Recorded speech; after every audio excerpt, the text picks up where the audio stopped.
इक्तसादी सर्वे के मोटे मोटे अदादोशुमार देखें तो 2.38% ग्रोथ रेट है आपका, और उसकी बुनियादी वजह यह है कि एग्रीकल्चर सेक्टर ने, ज़राअत के शोबे ने आपकी तवक्को से बहुत बेहतर परफॉर्मेंस की है। आपकी बड़ी क्रॉप जिसमें वीट है वो बहुत अच्छी परफॉर्मेंस है, आपकी कॉटन क्रॉप अच्छी हुई है, मेज़ बहुत अच्छी, बाकी और दीगर जो क्रॉप्स हैं वो आपकी पैदावार एकदम से उठा के उसको ऊपर ले आएंगे। लेकिन इंडस्ट्रियल सेक्टर में देखें तो 1.21% ग्रोथ के साथ आपकी परफॉर्मेंस इंतहाई बुरी है।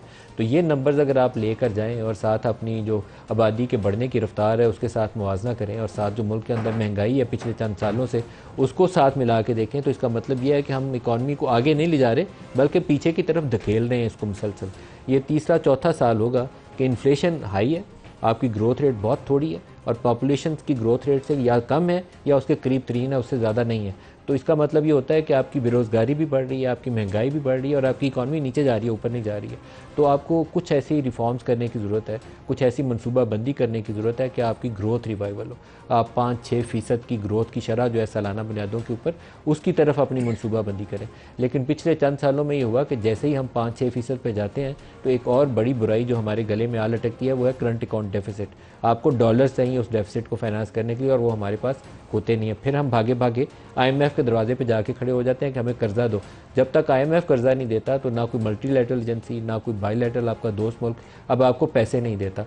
तो हम इस साइकिल से पिछले 10-20 सालों से या पता नहीं कितने सालों से ऐसे फंसे हुए हैं कि उससे बाहर निकल ही नहीं रहे। 90s से ये शुरू हुआ है नॉन स्टॉप। हर साल 2 साल के बाद हम IMF के दरवाजे पर खड़े होते हैं, और हर साल के बाद हम दावा करते हैं कि हमने इक्तसादी बहाली का अमल मुकम्मल कर लिया, 6% ग्रोथ हासिल कर लिया। कई दफ़ा ऐसा कोई तुक्का लग जाता है हमारा, जैसे इस साल एग्रीकल्चर की क्रॉप बहुत अच्छी हो गई है तो हम कहते हैं बहुत अच्छा हो गया जी, 2.25%, 2.5% पे हम आ गए हैं, अगले साल हम 5% पे चले जाएंगे, 3.6% का टारगेट है। तो लेकिन कोई फिर धचका लगता है हमें, फिर करंट अकाउंट डेफिसिट हो जाता है, इंपोर्ट ऊपर आ जाती है, इंटरनेशनल पेट्रोलियम प्राइसेस बढ़ जाती हैं, और हम फिर फंस जाते हैं।